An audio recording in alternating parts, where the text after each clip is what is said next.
का स्वागत है मेरे चैनल रति वांगशन फैंडम में। अगर आपको मेरे चैनल के फैन फिक्शन वीडियो स्टोरी कुछ भी अच्छा लगता हो वीडियो के अंदर तो प्लीज़ वीडियो को लाइक ज़रूर कीजिएगा। और हर बार की तरह वापस आके इतने प्यारे प्यारे कमेंट करने वाले मेरे सारे क्यूट से सब्सक्राइबर्स को thank you so much for your lovely comment. आज भी कमेंट ज़रूर कीजिएगा। चलिए आज का पार्ट स्टार्ट करते हैं। लास्ट पार्ट में हमने देखा था वी मौके का फ़ायदा उठा के अपने कल्टिवेशन वर्ल्ड से निकल जाता है। इन शॉर्ट वो पार्टी से बाहर चला जाता है। अब आगे वांग जी जो पार्टी में बिजी था, लेकिन नजरें अभी विंग को ढूंढ रही थी। कहीं ना कहीं किसी ने नोटिस किया नहीं, लेकिन वांग जी ने तो काफ़ी देर पहले से ही विंग यहाँ नहीं है नोटिस कर लिया। वो इधर उधर ऑब्जर्व करता है, लेकिन उसे विंग नहीं दिखता। इसलिए वो परेशान ही था कि विंग कहाँ है, और अपना फ़ोन निकाल के विंग को कॉल करके पूछने ही वाला था। उससे पहले ही उसके फ़ोन पे एक रिंग आती है।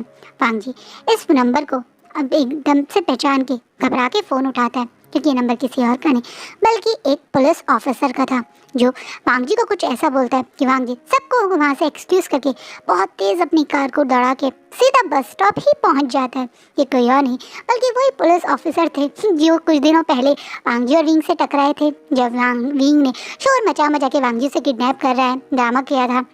तब यही पुलिस ऑफिसर थे, और आज उन्होंने फिर से विंग को किसी इतनी रात में इन दूसरी सिटी की बस में बैठ के देखा, तो उन्होंने तुरंत वांग जी को फ़ोन मिला दिया, क्योंकि वो भी जानते थे कि आज सभी लोग पूरा कल्टिवेशन वर्ल्ड उसके ब्रदर मतलब वांग जी के ब्रदर की शादी की तैयारी मतलब एक तरह से सेलिब्रेशन का पार्ट बन रहा है। तो फैमिली के साथ ना होके विंग यहाँ अकेले किसी बस से कहीं बाहर जा रहे हैं, वो इस चीज़ को समझ नहीं पाए, और उन्होंने तुरंत वांग जी को इन्फॉर्म करने की सोची। और वांग जी इस चीज़ का उनको बहुत दिल से थैंक यू भी कर रहे हैं, क्योंकि उनकी एक एक्टिवनेस ने, उनकी एक ऑब्जर्वेशन है कहीं ना कहीं वांग जी और शायद विंग की भी आगे बहुत बड़ी हेल्प करेगा। हाँ ये बस जाती है उसी सिटी की तरफ, और उसी रूट को फॉलो करता हुआ वांग जी बिना किसी को कुछ इन्फॉर्म करे तुरंत उस बस के पीछे करने की कोशिश करता है। उसे लगता है कि उसकी स्पोर्ट्स कार है और वो बस ही तो है, क्या पता वांग जी से पकड़ ही ले। कहीं ना कहीं विंग किसे कोई फिक्र नहीं है कि वो क्या कर रहा है, वो तो सिर्फ अपने एक ड्रीम को पूरा करने के लिए यहाँ से जा रहा है। उसे लग रहा है कि वो जल्दी से इस ब्यूटी कॉन्टेस्ट के पहले राउंड को क्लियर कर लेगा, बाद में कॉन्टेस्ट को जीत के एक्स्ट्रा मार्क्स करिकुलर एक्टिव में एक्स्ट्रा मार्क्स गेन करके उस बड़े से कॉलेज में एडमिशन ले लेगा। उसका छोटा सा दिमाग जो हमेशा बहुत ज़्यादा केयर एक होता है प्रोटेक्टिव इन्वायरमेंट में रहा है, वो कभी ये समझ ही नहीं पाया कि इस टाइप की चीज़ों में का बहुत खतरा भी होता है। वो एक स्ट्रेंजर सिटी में बिल्कुल अनजान जगह सिर्फ एक कंपटीशन के नाम से जा रहा है, बिना घर में किसी को इन्फॉर्म किए, और एक फ़ोन कॉल पे। क्या उसके पास कोई ऑफिशियल मेल आया? नहीं। क्या ये ऑफिशियली पक्का कॉन्टेस्ट वाले लोगों का ही फ़ोन था? विंग को तो ये भी नहीं पता। विंग को आइडिया ही नहीं कि बाहर की दुनिया कितनी खतरनाक है। उसे तो बस बड़े शहरों के बड़े बड़े सपने, बड़े बड़े मॉल्स, बड़ी बड़ी lifestyle, hi fi fashion brand, और ये एक होता है ना टीवी पे जो लग्जरियस लाइफ है, सिर्फ वो ही देखी है। पर डार्क रियलिटी, बहुत सारी गलत चीज़ें जो बड़े बड़े शहरों में होती है, लाइक प्रोस्टिट्यूट, लाइक इस तरीके से किसी को गलत काम में घुसा देना, वो सारी चीज़ें उसे आइडिया ही नहीं है। कहीं ना कहीं भी एक खतरनाक गैंग से के पास खुद चल के जा रहा है।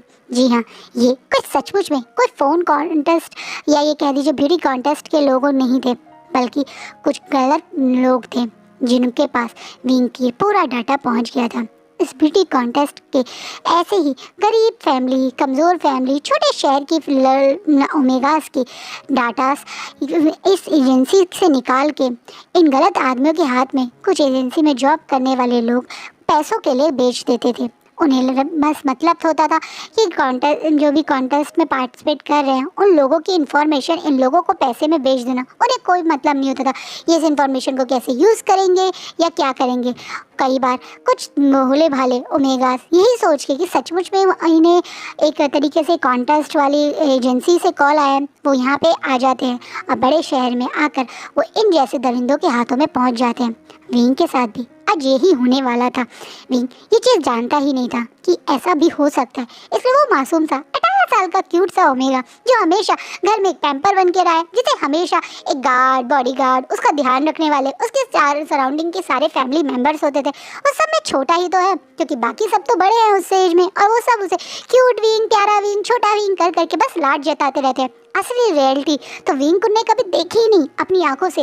वो बड़े शहर का फितूर जो विंग के दिमाग में, के दिमाग में ये बात की हो भी उसके साथ क्या हो सकता है आगे आई ही नहीं है। इसलिए वो बस स्टॉप पे उतरते ही सबसे पहले उसी नंबर पे कॉल कर देता है ये बताने के लिए कि मैं सिटी में पहुंच गया हूँ। तो जो भी उन्हें पिक करने आना चाहता है एजेंसी के थ्रू वो आ जा सकता है। वहीं वांग जी अपने विंग को लेकर बहुत फिक्र में है। वो जानता है विंग बहुत मासूम है, नॉटी है, स्ट्रबल मेकर है, जिद्दी है, मुंहफट है, लेकिन वो दिल से बहुत ज़्यादा सिंपल है।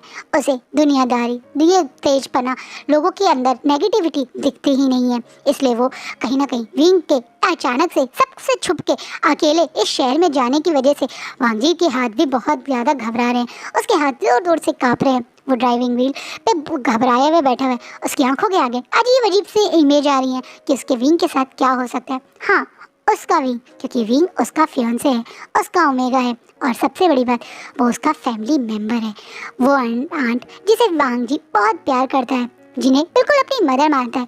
चांसा मदर सरन का बेटा है। चांसा सरन जो शायद वांग जी को उसकी मदर से ज़्यादा क्लोज है, क्योंकि वांग जी की मदर ने तो शायद कभी ध्यान, वो होता है ना बड़ी फैमिली की मदर्स जो बच्चों को बस आया के भरोसे छोड़ दो, उस टाइप का ही एटीट्यूड कैरी करते हैं।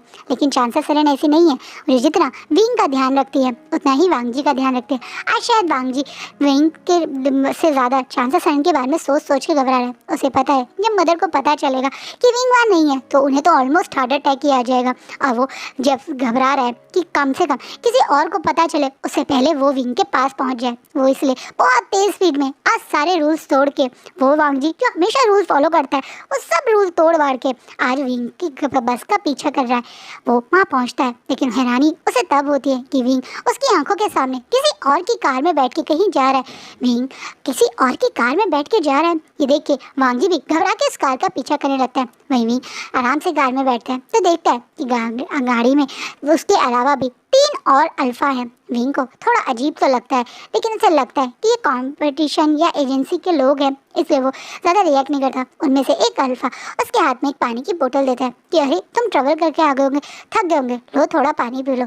विंग पहले तो मना करता है, लेकिन थोड़ी देर में जब उसे भी लगता है कि शायद उसे पानी पी लेना चाहिए, वो पानी पी लेता है। और विंग की ये सबसे बड़ी बेवकूफ़ी थी, क्योंकि उस पानी को पीने के बाद विंग को होश ही नहीं है। वो तुरंत अपनी कार के पीछे की तरफ गिर जाता है। वहीं बाकी अल्फा स्माइल करते हुए एक दूसरे की तरफ देख रहे हैं और कनिंग स्टाइल से विंग को देख रहे हैं। ये तो सचमुच में फोटो से ज़्यादा ब्यूटीफुल है, और काफ़ी यंग भी लग रहा है। इसके तो बहुत बड़े पैसे मिलेंगे, इसे देखकर तो बॉस भी बहुत खुश हो जाएंगे। वो अल्फा आपस में डिस्कस कर रहे हैं। वहीं वांग जी भी विंग की गाड़ी का पीछा कर रहे हैं। वांग जी को शॉक तब लगता है जब ये गाड़ी एक बहुत बड़े अबैंडन्ड एरिया की तरफ मुड़ जाती है।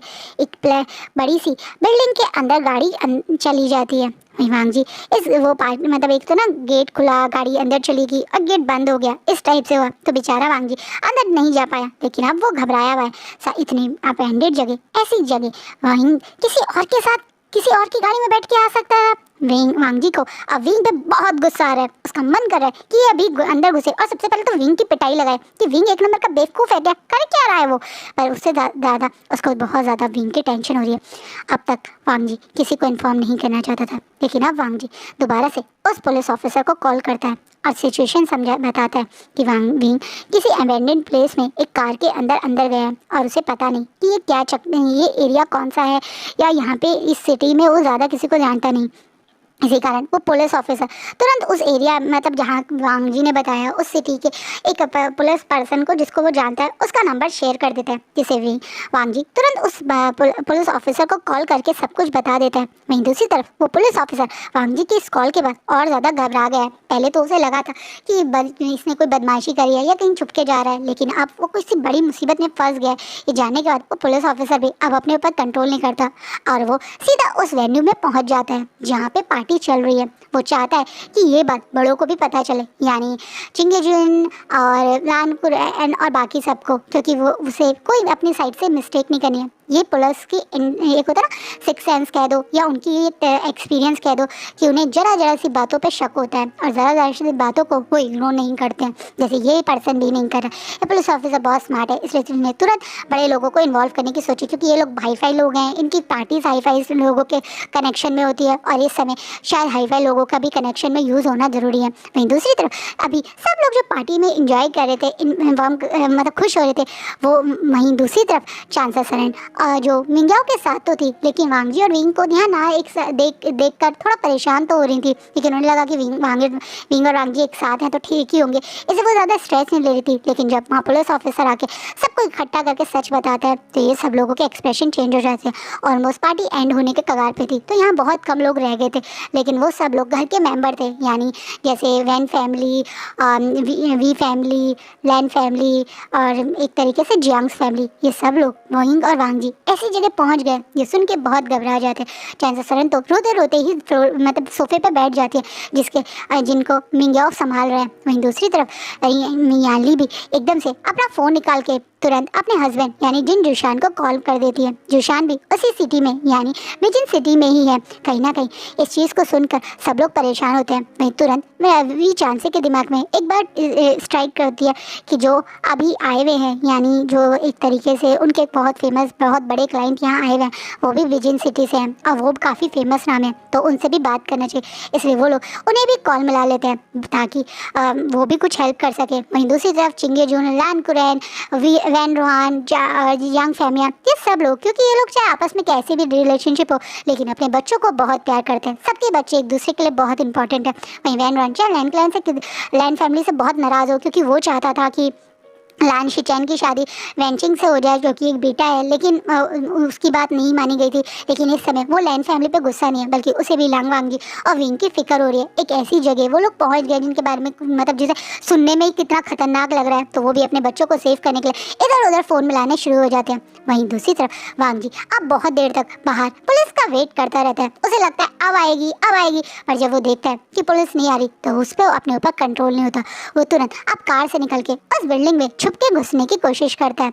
वांगजी का अल्फा अपने विंग के लिए बहुत ज़्यादा प्रोटेक्टिव फील कर रहा है। उसे कहीं ना कहीं विंग किसी परेशानी में, उसका सिक्स सेंस, उसका दिल, उसका दिमाग यही कह रहा है, इसलिए वो अपने ऊपर कंट्रोल नहीं कर पाता। वो पुलिस का वेट ना करके खुद उस बड़ी सी बिल्डिंग में चुपके से पीछे की साइड से, बैक साइड से एंट्री करता है। वहीं दूसरी तरफ अंदर बेहोश विंग को एक बड़े से बेडरूम में लाके बेड पे फेंक दिया जाता है। यहाँ थोड़ी देर बाद बॉस भी एंटर होता है और वो विंग को देखकर एकदम से हंसते अपने चेहरे पे कनेक्ट से स्माइल रहता है और कहता है, वेरी गुड, तुम लोगों ने तो आज बहुत कम ज़बरदस्त काम किया है।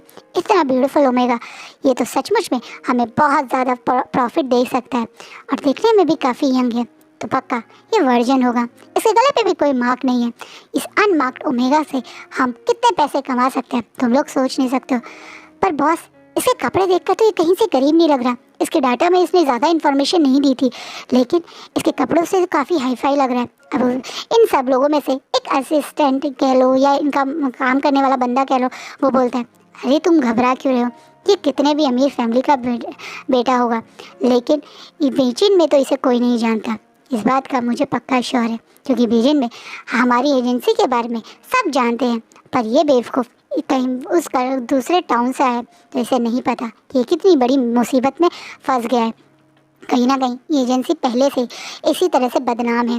कहीं ना कहीं इस एजेंसी में पहले भी कई पेरेंट्स आके कि उनके बच्चे यहाँ कंपटीशन के लिए आए थे और गायब हो गए, इस टाइप की कंप्लेंट हुई थी। इसलिए बीजिंग शहर में तो कोई अच्छी फैमिली का इंसान इस एजेंसी के साथ अपने बच्चों को कनेक्शन नहीं ला सकता, इसलिए ये पर्सन बहुत कॉन्फिडेंस था।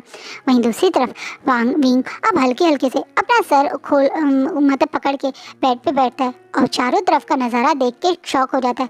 ये जगह दिखने में बड़ी बेकार सी लग रही है, बड़ी गंदी सी लाइटिंग हो रही है और स्मेल भी बहुत अजीब सी आ रही है। वहीं दूसरी तरफ सामने एक ग्रुप ऑफ अल्फा खड़े हुए हैं जो उसे बड़ी गंदी नज़रों से देख रहे हैं। विंग एकदम से घबरा के बेड पे बैठ जाता है और कांपती हुई आवाज़ में कहता है, कौन हो तुम और मुझे यहाँ क्यों लाए हो? ये तो कोई एजेंसी का ऑफिस नहीं लग रहा है, यहाँ ये गंदी सी जगह कौन हो बेचारा भी। अब उसके दिमाग में ये बात स्ट्राइक होती है कि कहीं ना कहीं वो एक बड़ी मुसीबत में फंस गया।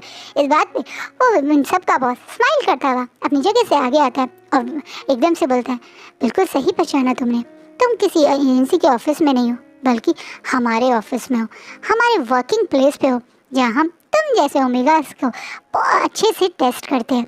मैं भी तो चेक करूँ, क्या तुम झेल पाओगे जो आगे तुम्हारे साथ होने वाला है।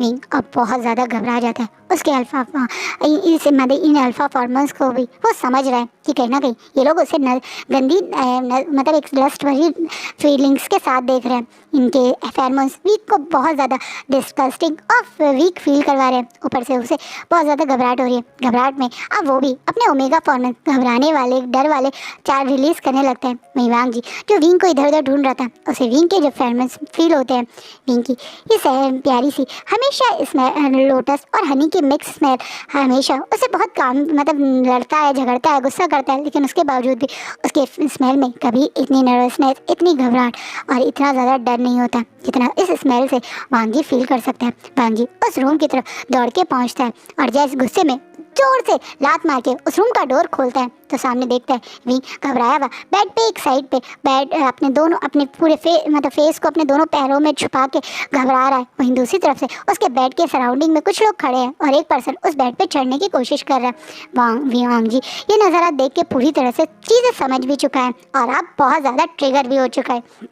वांग जी एक ट्रू ब्लड अल्फा है और वो बहुत ज़ोर ज़ोर से ग्रोल करने लगा है। उसके फेरोमोन्स भी पूरी तरह से अब इस रूम को फिल कर रहे हैं। ये स्ट्रॉन्ग सैंडलवुड स्मेल बाकी अल्फाओं के लिए भी काफ़ी ज़्यादा ट्रिगर कर जाती है। वो तुरंत पीछे मुड़ते हैं तो एक पर्सन जो देखने में काफ़ी यंग है लेकिन पूरा गुस्से में लाल है, जिसके हाथ में कुछ ज़्यादा नहीं है बट उसके बावजूद उसे वो नहीं हटता, बिना किसी हथियार के उन लोगों से लड़ाई के लिए कूद जाता है। वांग जी उन लोगों को जोर जोर से पीटने लगता है, लेकिन वो बहुत सारे हैं और ऊपर से वो एक गैंगस्टर है तो वांग जी के लिए शुरुआत में सब कुछ करना मुश्किल लग रहा था। वहीं दूसरी तरफ विंग जब देखता है कि अब वांग जी उसके पास आ गया तो वो भी अपने ऊपर कंट्रोल नहीं करता है और तुरंत वहाँ जो साइड में जो भी उसे मिलता है शेड लाइक टेबल स्टैंड के पास पड़ा हुआ लैंप, कुछ भी जो भी उसको जिससे वो अपने आप को प्रोटेक्ट कर सके, ऐसी चीज़ उठा के जोर जोर से फेंकने लगता है।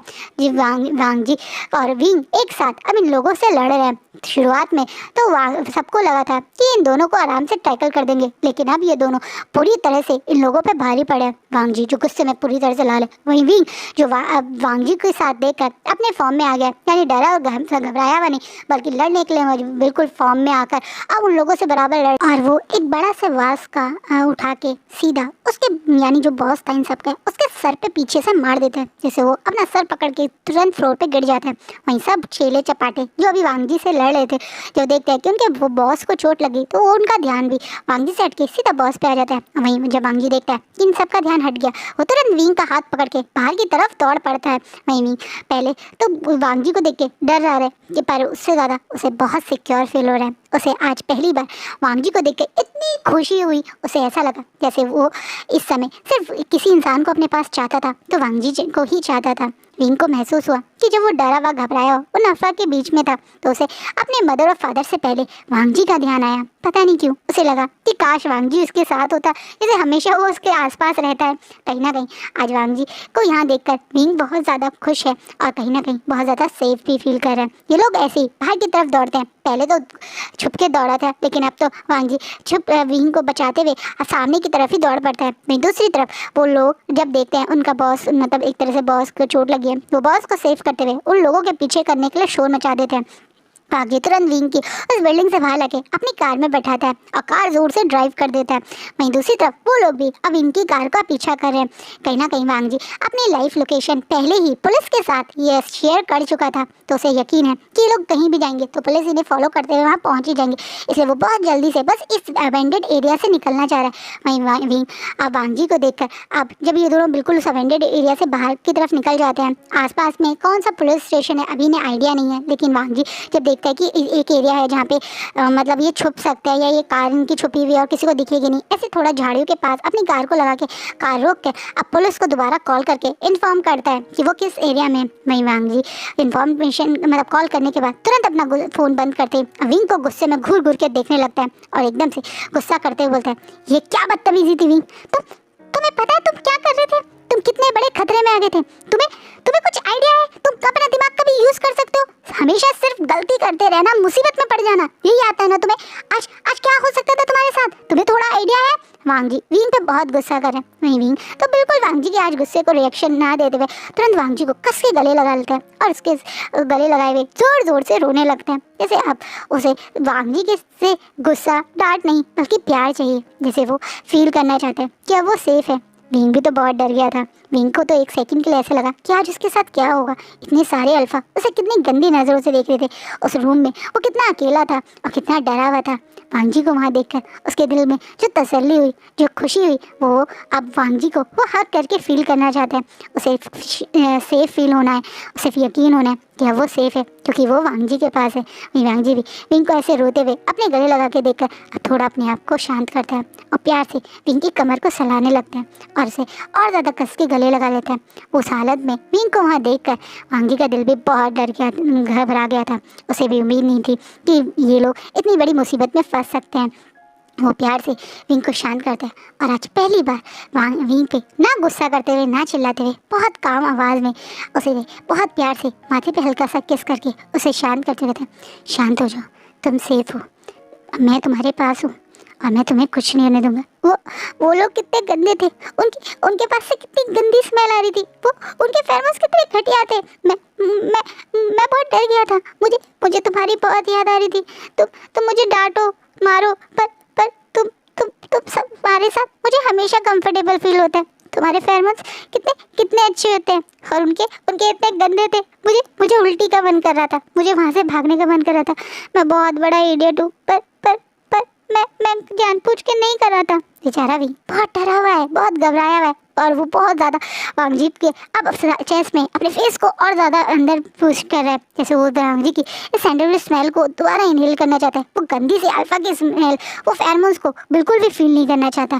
कहीं ना कहीं वांगजी भी अब विंग को और ज़्यादा अपने चेस्ट के क्लोज ले आता है, बहुत प्यार से शांति से विंग को शांत करने लगता है।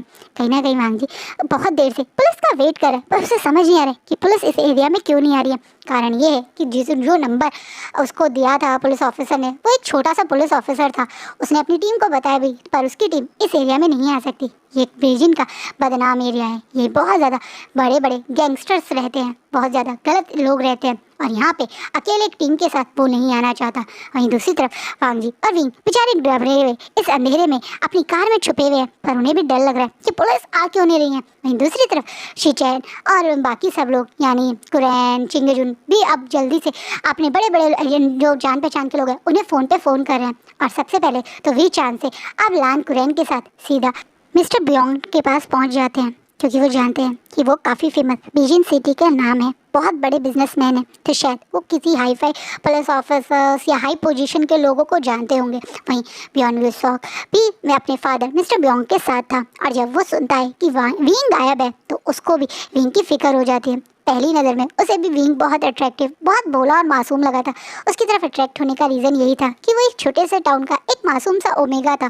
कहीं ना कहीं वो इतनी बड़ी मुसीबत में फंस गया है ये सुन के वो भी अपने फादर के साथ तुरंत स्टार्ट हो जाता है और सबसे पहले तो बीजिंग सिटी के सीधा पुलिस कमिश्नर को ही फ़ोन लग जाता है। अब तक जो पुलिस वाले बच रहे थे जैसे ही सुनते हैं कि इतनी बड़ी बड़ी फैमिलीज़ के नाम आ रहे हैं, मिस्टर ब्योंग फ़ोन कर रहे हैं, दूसरी साइड से वैन रूहान अपने जुगाड़ से फ़ोन कर रहा है, मिस्टर जिन और ये एक जिन जुशान भी पुलिस स्टेशन पहुंच गए तो सब लोग अब बहुत ज़्यादा हाई अलर्ट में हो जाते हैं। अब तो पूरी पुलिस फोर्स उस जगह घुस जाती है। वहीं दूसरी तरफ विंग और वांगजी जो घबराए हुए सबसे डरे हुए बैठे थे, अचानक से उनकी कार पे कोई दूसरी कार लाइट मारती है जिससे वो समझ जाते हैं कि शायद उनकी वो दूसरी कार ने देख लिया। वांगजी तुरंत कार को काफ़ी तेज स्पीड में स्टार्ट करके वहाँ से भागने की कोशिश करता है।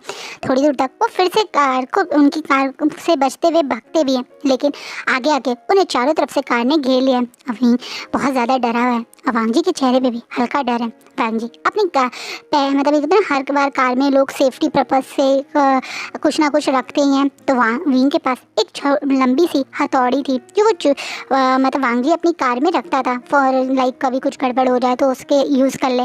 कई बार आप सेफ्टी पर्पज़ के लिए कि आपकी कार अंदर से बंद ना हो जाए, कई बार जो इलेक्ट्रिक कार्स होती हैं और पानी में या उसमें उन्हें अंदर से डोर लॉक होने की वजह से उसे तोड़ के बाहर निकला जाए, सिर्फ वांगजी इसीलिए रखता था। उसे कोई कोई लड़ने का, किसी को पीटने का शौक नहीं था, लेकिन आज उसके पास सेफ्टी के नाम से सिर्फ एक हथौड़ी है, तो वो बेचारा उसी हथौड़ी को उठा लेता। वहीं विंग घबरा के, नहीं नहीं लंजा, तुम बाहर मत जाओ। इस बात पे वांग जी अब विंग को बहुत प्यार से माथे पे किस करता है और उसे थोड़ा शांत करते हुए, विंग चाहे कुछ भी हो जाए तुम कार से बाहर नहीं आओगे। नहीं लंजा, बहुत सारे लोग हैं और तुम इस हथौड़ी से क्या करोगे? लंजा, हम पुलिस को वेट करेंगे, वो आने वाले हैं। हम बहुत देर से पुलिस का वेट कर रहे हैं और मुझे डर है कि ये लोग अब हमें यहाँ रहने नहीं देंगे। मैं इनका ध्यान भटकाने की कोशिश करता हूँ।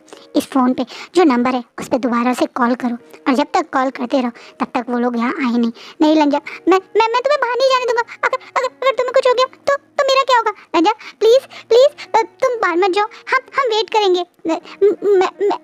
प्लीज़ मुझ पे भरोसा करो, मैं तुम्हें कुछ नहीं होने दूंगा। वही बोलने के बाद वांग जी अब विंग को कुछ और बोलने का मौका ही नहीं देता और तुरंत वो कार से बाहर आ जाता है। उसकी इलेक्ट्रिक कार है, इसलिए बाहर से ही वो विंग को लॉक कर देता है। विंग बेचारा डोर पीटता रहता है, लंजा लंजा करता रहता है, पर लंजा को मतलब वांग जी उसे लॉक कर चुका है। पर विंग तुरंत जैसा वांग जी ने कहा तुरंत उस फोन से बार बार उस पुलिस ऑफिसर को कॉल मिला देता है। वो पुलिस ऑफिसर जो पहले डर रहा था, लेकिन जब उसे पता चलता है पुलिस कमिश्नर भी साथ है, तो वो सब लोग उस एरिया की तरफ अब दौड़ पड़ते हैं। वहीं वांग जी एक हथौड़ी के साथ बाहर तो निकला है, पर वो डरा हुआ बिल्कुल नहीं है। उसके विंग के लिए वो चाहे आज अपनी जान दे दे, पर विंग को तो इन लोगों को टच भी नहीं करने देगा और इनमें से किसी को भी विंग के पास भी नहीं आने देगा। वो इसी बात जानता है वांग जी अभी कोई बहुत बड़ा और एक तरह से फाइटर नहीं है कि इतने सारे लोगों को से लड़ने की आदत है। वो तो एक बिजनेस पर्सन है, लेकिन हाँ जब बात किसी अपने पे आ जाती है तो चाहे कोई नॉर्मल सा एक मिडिल क्लास पर्सन हो या कोई बिजनेस पर्सन हो, उसके लिए वो सबसे ज़्यादा इंपॉर्टेंट तो अपनी फैमिली मेम्बर को सेव करना हो जाता है। आज वांग जी का वही हाल है। वो एक फाइटर की तरह लड़ रहा है, एक ऐसा फाइटर जिसको कोई कंपटीशन नहीं जीतना बल्कि अपने फैमिली मेम्बर को सेव करना है। उसके लिए हर एक सेकंड जो वो यहाँ पे अभी लड़ रहा है, कोशिश कर रहा है कि वो जितना हो सके और इन लोगों का से विंग को बचा सके। उससे कोई भी देख सकता है कि ये इंसान विंग को सेव करने के लिए किस लेवल पे है। कहीं ऑब्वियसली वो लोग भी नियत्ते नहीं है, उनके पास भी हथियार हैं और वो भी वांग जी से लड़ रहे हैं। वांग जी स्ट्रॉन्ग बिल्ड का एक मस्कुलर पर्सन है और एक बहुत स्ट्रॉन्ग अल्फा है। वो अपने ट्रू अल्फा फॉर्म्स को भी यूज़ कर रहा है, कमांड कर रहा है, जिसे कुछ कमज़ोर अल्फा तो उसके सामने टिक नहीं पा रहे हैं, पर कुछ और अल्फा जो वो खुद भी ट्रू ब्लड अल्फा है वो भी वांग जी से लड़ रहे हैं। कहीं ना कहीं वांग जी आधे से ज़्यादा लोगों की हालत बुरी कर चुका है, लेकिन उसकी भी हालत काफ़ी बुरी हो चुकी है। वो बहुत स्ट्रॉन्ग है, तो विंग के आसपास तो अभी तक कोई नहीं है पाया, लेकिन विंग बहुत घबराया हुआ है। उसे साफ दिख रहा है किस तरीके से वांग जी लड़ रहा है। वांग जी के हाथ पैरों पे भी घाव आ गए, उसे भी काफ़ी चोट लगी है। वो तो वांग जी बहुत स्ट्रॉन्ग अल्फा है, इसलिए शायद वो अभी सर्वाइव भी कर पा रहा है, बेहोश होकर गिरा नहीं है या उसे कुछ मतलब एक तरीके से कहते हैं ना बेहाल हाल में नहीं है, लेकिन वो काफ़ी घायल है। वहीं दूसरी तरफ अब पुलिस के हॉर्न भी चारों तरफ आने लगते हैं, जिसके कारण वो लोग भी घबरा जाते हैं। अब जल्दी से इस पूरे एरिया को, जैसे पहले वांग जी की कार को इन लोगों ने अपनी चारों तरफ से कार से घेर लिया था, अब इन सब की कार्स को पीछे से पुलिस ने घेर लिया है। वहीं ये लोग भी शौक है इतने सारे पुलिस को यहाँ देखकर। कहीं ना कहीं उन्हें भी आइडिया नहीं था कि ये लोग इतने मतलब बड़ी फैमिली से या इतने बड़े लोग हैं। इन्हें लगा था कि एक छोटे से टाउन से आए हुए हैं, क्योंकि विंग के जितने भी इंफॉर्मेशन है उसके अकॉर्डिंग तो ये कल्टीवेशन वर्ल्ड के नाम के टाउन से आए हैं, लेकिन ये यहाँ पे इतने लोगों को जानते हैं, उन्हें आइडिया नहीं था। वहीं जैसे ही पुलिस वहाँ आती है तो वांग जी भी अब पैर घुट्टों पर बैठ जाता है और विंग की तरह स्माइल करता हुआ इन पे बेहोश होकर गिर जाता है। जैसे अब वो बेहोश हो सकता है, जैसे अब उसका विंग सेफ है, उसका दिल उसे बता रहा है। और आज का पार्ट यहीं रुकता है। सो आपको क्या लगता है आगे क्या होगा? क्या वांग जी ठीक है? और ये जो हादसा हुआ है उसके बाद विंग और वांग जी की लाइफ में क्या चेंज आएंगे, उसके लिए अपने एक्सपर्ट ज़रूर देखेगा। आई होप आपको आज का पार्ट अच्छा लगा।